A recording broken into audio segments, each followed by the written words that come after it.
du em thì sen thiệp đi thầy na ôm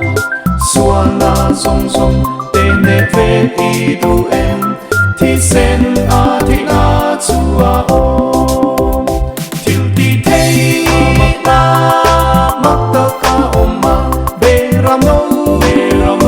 thì sen na thiếu đi thầy na mặc ta ca ôm mà bê ram nô thì sen nua chua bông sắc na xuân nè về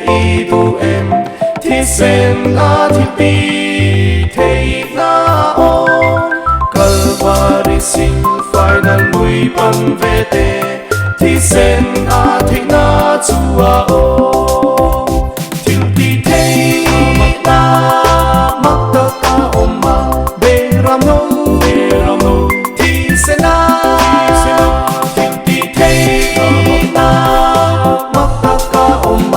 bê ram nô thì sen nua chua vui ai bộ lâu var số du em thì sen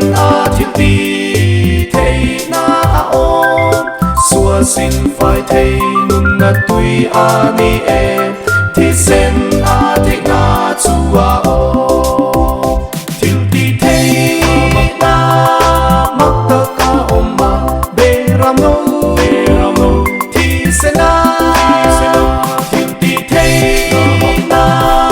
mặc ta ca ôm mà bê ram nô thì sen nua chua lần đi xua rong bol về to du em thì sen thiếu đi thầy na ôm